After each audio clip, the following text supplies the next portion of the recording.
The moment you can begin to go, okay, these are my giftings. These are the right-handed elements. Surround myself with the left-handed things for me, which, by the way, sounds a lot like our marriage, does it not? So, yes, it does. and that's the reason why I think Jesus, who obviously understood, he says, I've given some to be apostles, pastors, evangelists, shepherds, and teachers. So he gives 5 distinctions in what we call APEST. Why? Because not everybody can be an apostle. Because apostles will actually go to war with prophets. And shepherds and teachers have a lot in common, but shepherds and teachers will get frustrated with apostles because all they do is take ground. Yeah. Evangelists kind of blow in, blow out, and they're like, I'm exhausted teaching in one place over and over and over again. You're sucking the life out of me, So you could see how Jesus builds his church with the components of different forms of leadership. Yeah. And I'll say this out loud. Don't let somebody tell you that only apostles could lead. That's not true. We have all things that we need for life and godliness. I think sometimes spiritual formation, leadership conversations get really weird in this. It's like the best leaders are extroverted apostles. Sure. You're like, sure. Not true. I think the best leaders are leaders that know themselves well. Hey guys, before we dive into this month's episode, I wanted to remind you really quick of our upcoming leadership conference. It's September 16th and 17th. We're calling it the Church Growth Unleashed Conference. Guys, we're going to be bringing in some of the most influential pastors in America today, some of the largest churches in America, like Kyle Idleman from Southeast Christian will be speaking to us. Ed Newton from Community Bible Church will also be one of our speakers. We're going to have Aaron Brockett come in and do a breakout session, Traders Point Community Church. Guys, we're going to be talking all things leadership. Team building, vision casting, all the stuff that you need to be equipped to grow your church. It's going to be fantastic. So again, September 16th and 17th, you can go to the website churchgrowthunleashed.org and register today. Now let's dive into this month's episode of the podcast. Church Growth Unleashed, diving into all things leadership and church growth. Provide the help, encouragement, insights that you need along the journey of growing yourself as a leader and your ministry. Wow. And Yeah, I have surround not themselves with people. I've not seen people talking about that leadership from that angle. Nobody's The going to best talk leaders. about that. Nobody will talk about that because that's the not the stuff flamboyant, that's on extroverted. magazines. Yeah, the guys that speak well, those are the they have presence. Those are the guys that end up being the leaders. So would you say that has been your biggest challenge, like stepping into this role, a leadership challenge, is kind of knowing yourself? I mean, I know your church is massive and you have lots of challenges. Would you say that was the biggest one, just kind of figuring out who you are as a leader? I would say that was the beginning. I think there's always a constant pursuit of trying to understand myself more. Matter of fact, I'll be in counseling next week, 5-day intensive. Wow. Blessing Ranch. I want to give them a shout out. This is not an NIL deal. I have no kickback whatsoever, but Blessing Ranch is, I could not speak more because it was coaching, but then it was counseling. Yeah. And counseling kind of deep dived into that spirit of rejection for me that helped me understand my triggers and my tendencies. Yeah. And we all got triggers, man. All of us do. It's just what happens when we get triggered, what goes to our tendencies, and then our tendencies lead to trajectories. And I didn't know what those were. And I could say this right now to somebody and they would go, oh, okay. So you pour yourself out on a weekend. You're empty. I think there's a moment where we start, I'll just speak for myself. We chase gratification. So it's this, and I'm not talking about porn sites. I'm talking about like just somebody make a comment that would feed my soul. Did anybody? Okay. Nobody. Anybody. Somebody. You know what I'm saying? And it's just The reason I'm laughing is because it's just so normal. Or how about this one? You have staff and no staff. Hey, dude, No, nobody walks up to you and goes, man, you crushed that. Oh no, nothing.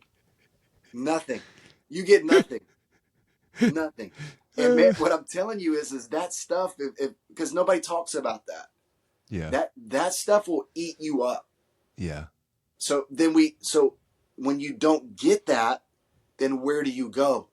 Yeah. And I'm not saying it's unhealthy, but it can become unhealthy. Oh, for sure it could. It absolutely could become unhealthy. And I'll just say this out loud, and it's kind of embarrassing, but it's the truth, man. It's like 3:00 in the morning, Monday morning after Sunday services, and my wife wakes up to my cell phone, just the light being on. She's like, "What are you doing?" I'm this right here, shopping for new shoes. Why? 3:00 in the morning. 3:00 in the morning. Why? Because there is a dopamine hit Yeah. from me that I get when I get something new. Yeah. You know what I'm saying?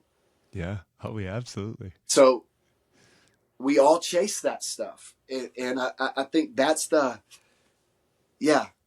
so part of me is just now knowing that. Now everything, it's the new dimension of just how do you create systems and processes that are not, for me personally, not devoid of being led by the Spirit. Yeah. That's probably, and we could deep dive into that, because that's probably the biggest thing that we're walking through right now is alignment in our organization. Mm-hmm. Yeah. Yeah. Speak to that really quick. Just are you talking about as a staff, or are you talking about as an overall church? Yeah. Yep. Staff wise and just systems. I'll give this as a case in point. I'm someone that is not really, I'm not a systems guy.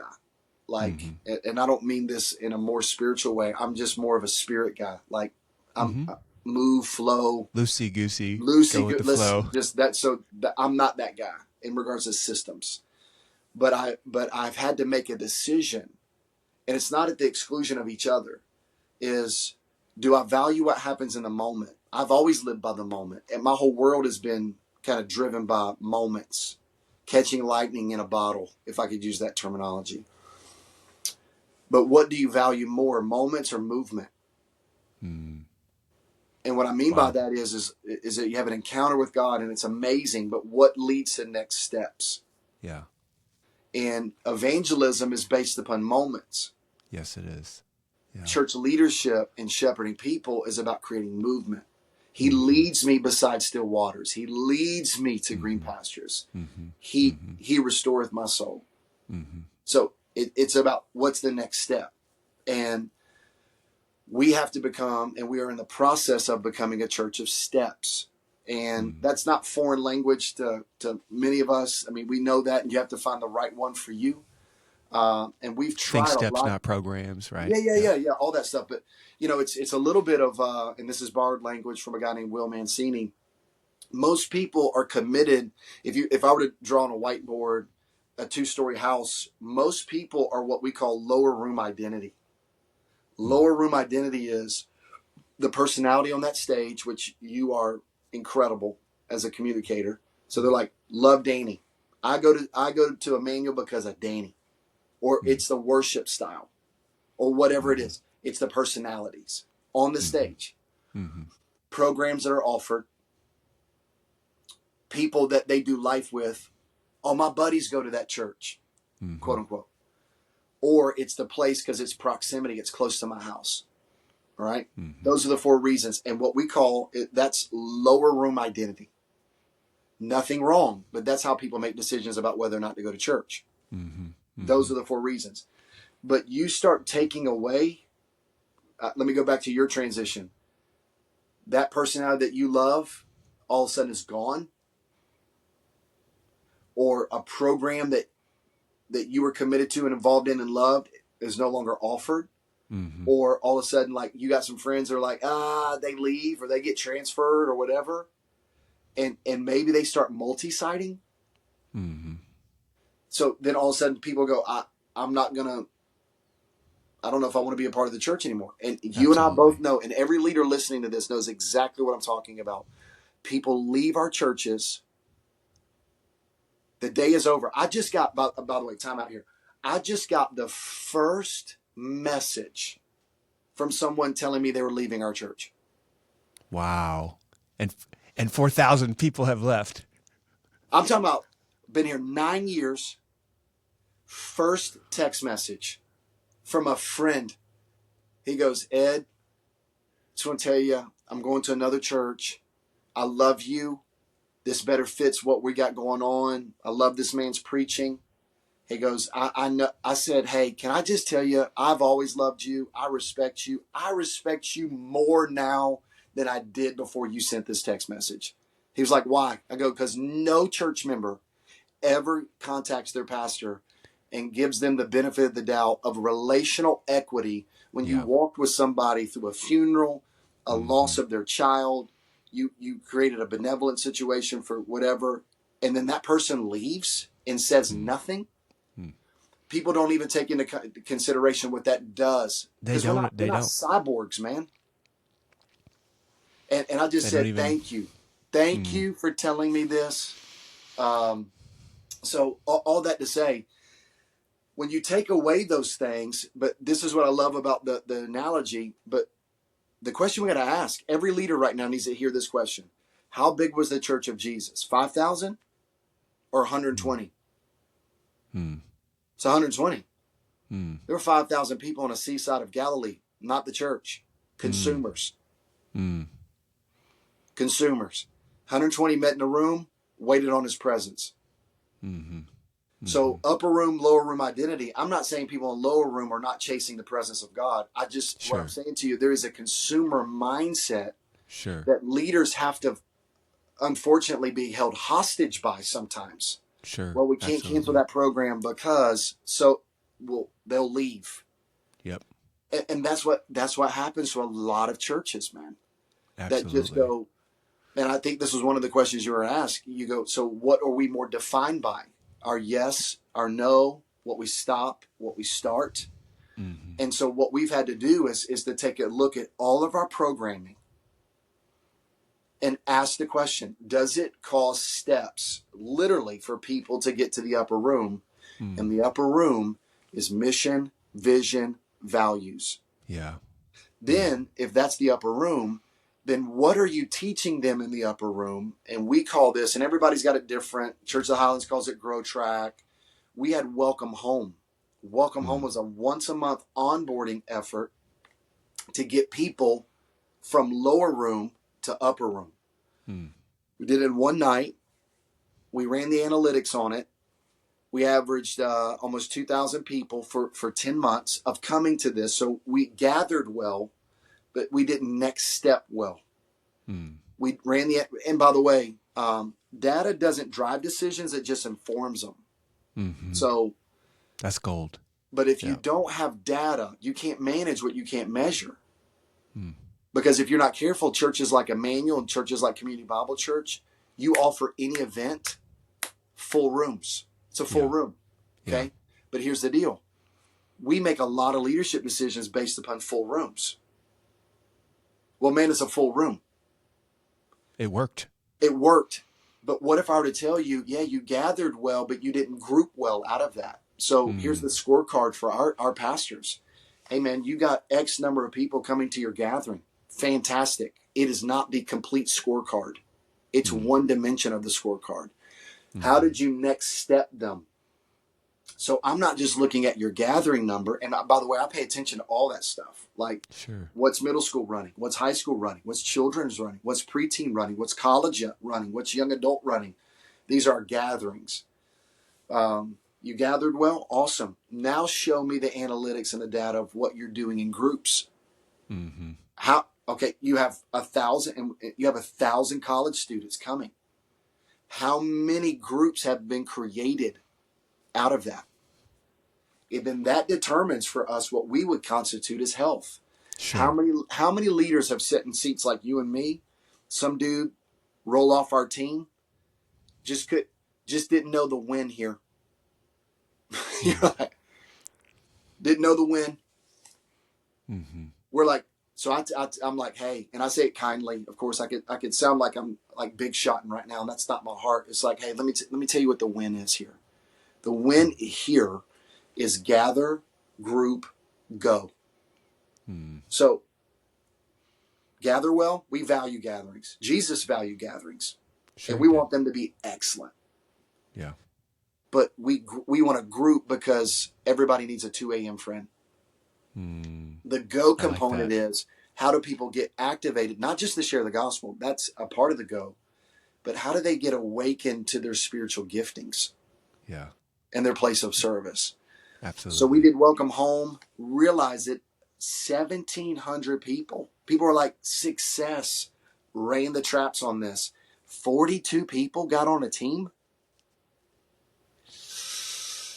42 people out of 1,700 ended up on a team. Huh. What that needed was a proper burial. Yeah. So we killed it. Which a lot of leaders will not do. That's what I'm talking They about. won't bury it because they had 1,700 people there. That's exactly right. So what did we do? We took we call it now Equip, 3-step process where mission, vision, values, spiritual giftings, and then how does your spiritual giftings align with the giftings of this house, with the places of service? And I'll say this to you out loud. Say this to you out loud. God is my witness. We started this in February of this year, 2025.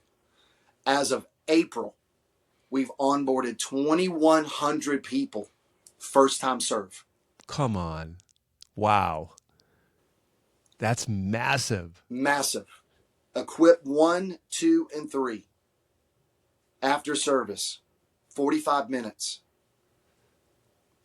Not just, hey, can you come do this for us? Oh, I'm telling you, man, if people could hear this, this is gold. It's no longer, hey, we need you. We need you. We're desperate. You know, we need you. It's to go, God's building his church. Gates of hell shall not prevail against it. We're doing good, but we could do better if you were with us. Yeah. But we don't want you on our team for the sake of just like doing what we're asking you to do. We want you to see how God has wired you, equipped you. And as you get spiritual revelation of like, oh my word. So we do 5 voices, what I mentioned earlier. It's our personality profile test, and then a spiritual gifting inventory. And that's equipped session 2. It awakens the heart of somebody. My 17-year-old just said this to me. He's like, Dad, I had no idea I had a spiritual gifting of empathy. So God starts unlocking some stuff. Yeah. And then we go, and here's the 37 opportunities you could serve in our church. Now, notice what I just said. Here's the 37 opportunities. What if I want to, I feel called to do this, and does the church offer this? No, we don't offer that. But we're in relationship with other churches in the city that do that really, really good. Let me connect you with them. Yeah, way better than us. Yeah. And I would encourage you, if that's your gifting and you are called to that, I want to encourage you to go there. That's building the kingdom. Yes, it is. Yes, so anyway, it is. That's beautiful. You know, you said, hey, I'm not a systems guy, but the way that you just articulated that, you know, getting into the psychology of it, and then also the practical outworking, I would say you've got your mind wrapped around it pretty well. I might impress you on this one, but it's really a great team that's been been trial by error. Honestly, it's a lot of whiteboard sessions, but it begins with a leader caring about next steps. That's where you not just the crowd, man. And you reference this, and I love Outreach Magazine, and I love all of that stuff, and I love church growth, and I love all of that stuff. But no, and that's what I appreciate about this conference, and anybody listening, whether or not they've committed to be a part of your church growth conference. What I love about your church growth conference, it's what we've talked about already. It's for people to understand that oftentimes what people see in church growth is just the stuff that happens on stage. So much more. Behind the scenes. So thank you for doing a church growth conference that's not just about stage stuff. Yeah, thank you for being a guest. I love it. Hey, so I know we're cranking on time here. I want to just ask you a couple more things before we wrap up. You said something really good in that article I wanted to bring up. You said, I want to make sure I get the quote right here. You were talking about prayer, and Yeah. you said that prayer is not preparation for the work, it is the work. Yeah. And you mentioned that in the article, but I just want to ask you, tell me a little bit, how does that work out in your life Hmm. and also in the life of the church? And Yeah. just kind of give us a quick picture of that. Yeah, absolutely. And I want to give you the right quote on this, this resource that was, I'm still reading through it, but I want to give proper credit to this book, Lead with Prayer by Mm, Ryan Skoog, I think is how you okay. say his name. Yeah. Okay. We can put that in our show notes as well, Yeah. guys. This quote is, I mean, the book is great, but it's this quote. We've always heard leaders eat last, right? We've always heard leaders eat last. Um, he says, but we've never heard leaders pray first. Mm, And it marked me, man. mm, Just hearing that, it marked me. Where oftentimes we plan and then we pray. mm, Because we act like prayer is not the work. mm-hmm. Prayer is the work. It's the blessing on the work. We say, It's Lord, would you exactly. bless this? Yeah, bless this, instead of God. We want to prepare. It's what the book of Proverbs says: prepare your work in the field, and then the Lord builds the house. Mm, So prayer is to go, God, we have all these pieces. This is our heart. If it doesn't align with you, order our steps, change our spirit, help us to see it correctly. And I think a lot of times we treat ministry prayer like meal prayer. mm, And man, there's so many things that are just rolling through my mind right now. The disciples with the woman at the well are more concerned about Jesus eating mm. than the food, the spiritual food he was giving. Yeah. And that's He why said, I have Jesus said, food you don't know about. that's exactly what he said. He goes, you don't even know about this food. So that's my so there's a meal mindedness, and then there's a mission mindedness. And I think oftentimes we pray ministry prayers like we pray meal prayers. Mm, And I would say for me, here's the story. I was leading a mission team back in the days with an organization called International World Changers, and we were in Madrid, Spain, and there's about 15 different mission sites across the city that me and our team were organizing, and all these youth groups were coming in from different parts of the country. And it's kind of like a lock and key deal. You as a youth pastor bring your kids to Madrid, Spain, and our team takes care of all the details. And then you go to your ministry site every day, and then we have worship at night. Amazing trip. One of the ministry sites was in a park, and this youth group came from Alabama, and for 5 to 6 days were ready to do vacation Bible school in the park. So they come with all their crafts and supplies, and Danny, nobody shows up at the park. The park is empty for 6 days. So I'm with the missionary in Madrid, and this youth pastor is very rightfully frustrated. sure. We didn't come to an empty park. And then he made the comment, because our missionary was like, hey man, could you guys just prayer walk? And it sounds really spiritual, but like pragmatically, you're like, that's 6 hours in an empty park prayer walking for 6 days. So needless to say, Danny, on that evaluation because every youth pastor got an evaluation at the end of the week, I mean, we just got blistered, and rightfully so, just rightfully so, right? Because we didn't pull them out of the park. There was no place for them to go. Yeah. This ain't America where you can just pop in create any kind of ministry. You had to kind of get permission to do it. I say all that to say is I was discouraged. This guy was discouraged. I felt bad Mm, for him. The next mm, year, here's my point. The next year we come back, 2.0 of this trip. That group didn't come back.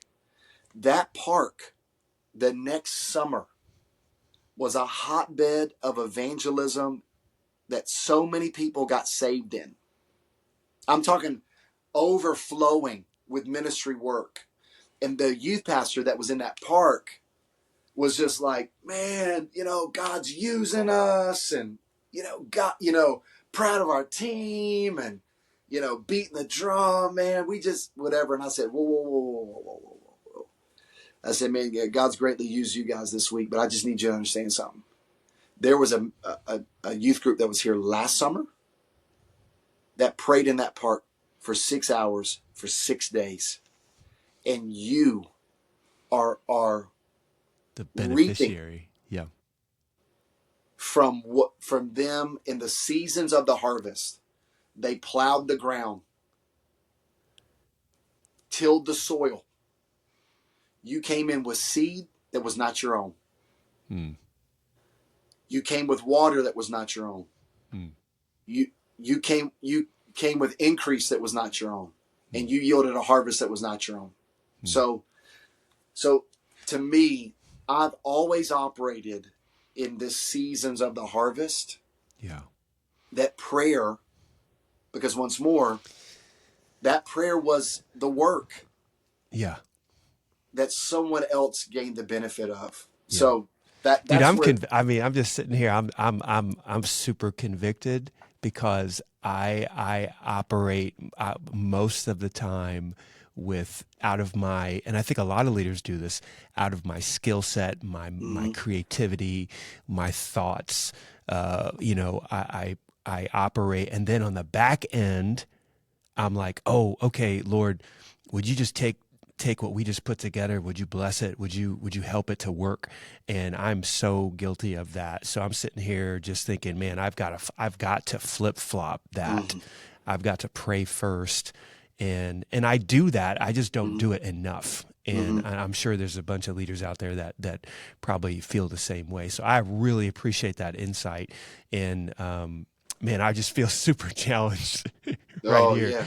Yeah. So thank you for that. I love that story. Carolyn Powell, if you want to know the secret sauce of Community Bible Church, her name is Dr. Carolyn Powell.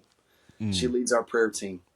We have an army of about 250 to 300 prayer partners. Wow. That minister at the altar. We're San Antonio, so 65% of our city is Latino, which comes from predominantly a Catholic background. So there's and we, in the middle of our like literally song 1, 3 minutes in, worship leader goes, hey, just so you know, this altar is open.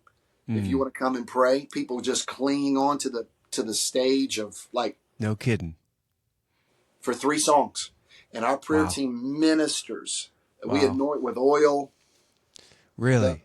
Yeah. And that's the part that nobody ever sees, because that's not the stuff that ends up on magazines, man. No, that's not what you hear about a mega church. No, dude, this thing's raw. This thing is so raw. They pray over every seat, every prayer request that comes in. They gather together to intercede for.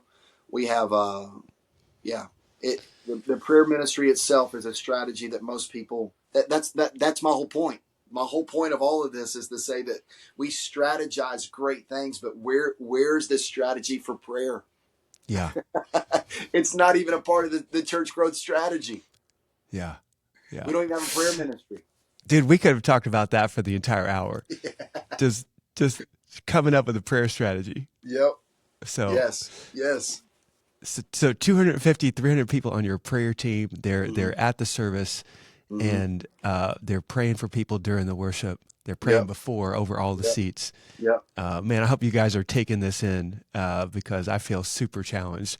We do not have that right now.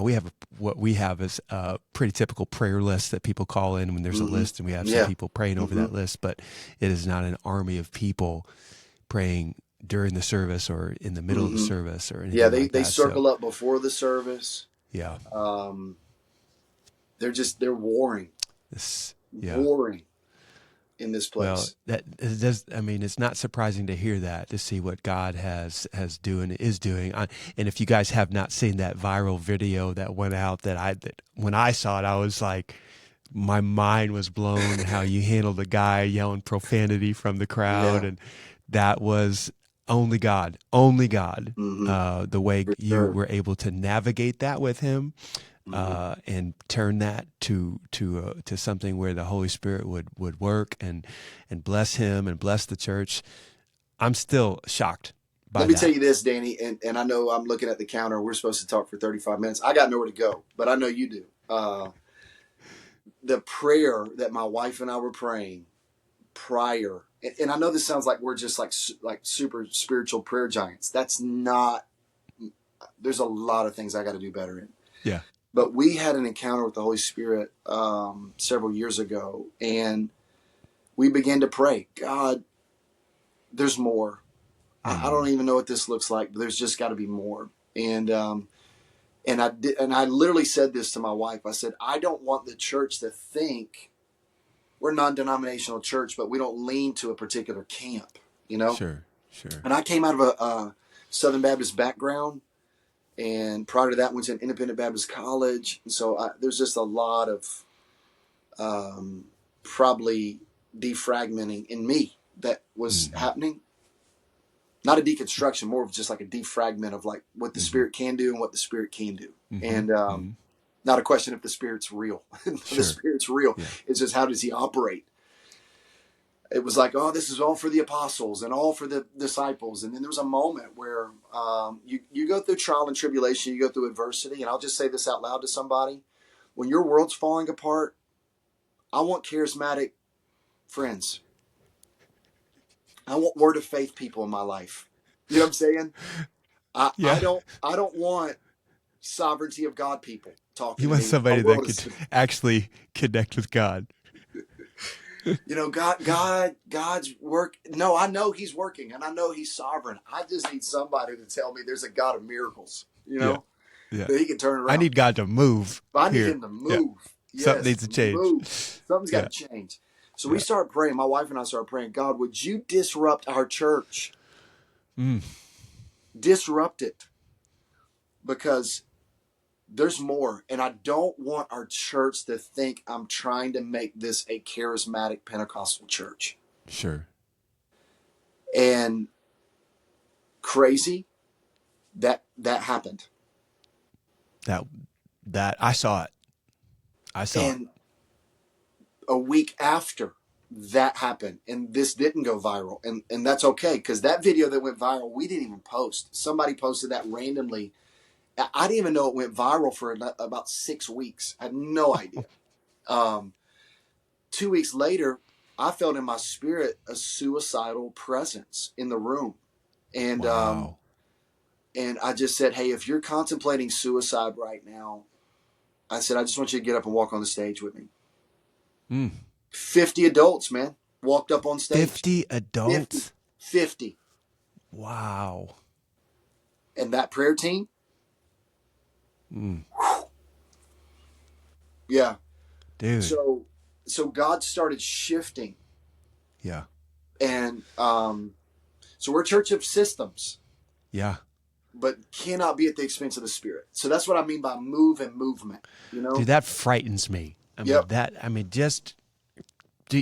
I do the same thing you do. I get up on that stage. There's multi-sites watching. There's all children's ministry people counting on me to end at a certain time. There's timers everywhere. Oh yeah. It frightens me to do something like that. Yep. I'm just sitting here thinking, there's no way. Yeah. I don't know if I would have the courage. Yeah. So kudos to you for being willing just to disrupt the whatever, give the Spirit a space to do what he wants to do and obey what he was putting on your heart. Mm-hmm. That's amazing. I have not seen that video, but I'm gonna go look for it. Yeah. Well, it's. Thank you for that. I love it. I hope some people feeling today just the freedom, the freedom that you have to be you. And I think a lot of pastors, they don't know that they have that freedom, and maybe they don't even know who they are. So I appreciate you bringing that to the table and talking about the counseling. And a lot of guys will not do that. They won't take the inner journey to figure out like, how am I wired? So you've given us so much today, and I know we didn't even scratch the surface really. So I'm going to ask you right now: will you come back in the future to do part 2? Because this has just been. I'm super blessed by this and challenged, super challenged. So, hey, really quick before we close, I got a fun question for you. All right. Why do you always wear black? I am just every time I watch you, Yeah. you got black on today. I'm like, what is the black stuff all about? Every video. Yeah. Well, 2016 to 2020, actually 2019, I'm in a suit. You'll see me in a suit. And truest definition of imposter syndrome. Truest definition. So Okay. I wasn't a suit guy. Yeah. If I came to a church as an evangelist and a pastor wore a suit, I'd wear a suit, but I only had one suit. Then I come here and I'm like, I'm going to be a suit guy. Literally. Saul's I'm armor, going to be a baby. suit guy. Nailed it. Because of the fact I wanted people to respect me. Mm. And I get what Coach Prime says. Look good, feel good, pay good. You know, that whole thing. But once more, man, it was a shell of a attempt Yeah. to look in the mirror and go, okay, I respect myself, but how ludicrous to think that by putting on a suit and tie that I would actually respect myself more. Wow. So, but fast forward, I have a conversation with a nun. I know it sounds crazy. It's like a punchline of a joke, but that's not. I meet a nun, and Was it at a bar? Yeah, I wasn't at a bar, and there wasn't a priest and anybody else with me. It was. I asked this nun in the airport one time. I said, please forgive me for being inquisitive of your clothing. I said, but can you help me understand why in your tradition you wear black every day? She goes, and it changed me, man. She goes, when I go to the closet every day, it is a commitment. It's a prayer. And you talk about conviction. I'm like, who gets dressed and is praying while they're getting dressed? She goes, when I walk into my closet, it's a two statement reality: death to self, thus the black, and I'm robed in Christ. And man, it rocked me. So that is the spiritual side of it. So there is a component of like literally death to self. I used to wear black bracelets and had little other symbols that would just kind of be it came out of Brother Lawrence practicing the presence of God. So it's such a good book. Yeah, man, it's incredible. So I set up in my life all these symbols that would just try to take my thoughts to the Lord. Wash my hands, God forgive me. Look at my wedding band, Lord, I pray for my family. Just all these symbols. I used to wear Adidas only because of the three stripes. And I know you're going to laugh at me: Father, Son, Holy Spirit. So every time I looked at the three stripes, it would just take my mind to the Trinity. Okay, that's a little bit corny. I mean, just a little bit. I know, but it worked for me. It worked for me. And then I was like, so I went to another level, all wore black. And I'll say this, and what it did for me is, because then that's the spiritual side. Then there's the leadership side of like Zuckerberg and these savants. Yeah. They're like, stop wasting brain power. Yeah. On what you're going to decide. I thought there might be some of that to it because I know I spend time in the closet. Much time. And I'm like, I've been in here for 5 minutes looking for the right color to match these shoes or whatever. And I'm like, gosh, if I was just like Ed, I'd just put something black on. And every a story. time. And and I'm not even joking. I've worn this shirt 3 days this week and nobody knows. Nobody knows. Oh, I love it. I love it. So much fun. You still playing basketball these days? I know you're a point guard. I'm going to hoop tonight. Are you serious? Yeah, I love it, dude. I hope at some point you and I can play together because I still try. I'm just. It hurts the body and the back and the knees, but it's still a lot of fun. So. Collagen, baby. Get on some collagen. Yeah. Hey, tell our audience real quick how they can follow you, where to follow you at, just so that they can get more of your stuff. Yeah, Instagram is Pastor Ed Newton. Yep. And I honestly, I don't even know what Twitter is. I have no idea. I have a couple thoughts, but I don't know if it's Pastor Ed or if it's Ed Newton 04. They'll find it. They'll find it if you're on Twitter there. That's awesome. CommunityBible.com. is our church Yep. website. So Awesome. Ed's going to be one of our keynote speakers. You're talking about vision, the power of vision, the importance of vision in terms of church growth. You guys can go to churchgrowthunleashed.org to register for that. It's going to be fantastic. Going to give you guys so much help there. I'm looking forward to it. Ed, thank you for being on the podcast today. And I'm already looking forward to our Yes, next sir. conversation. This Yes, has been a sir. blast. So Love you, blessings to brother. you, your family, your children, and we'll talk soon. Thank you, man. Love you. God bless you guys.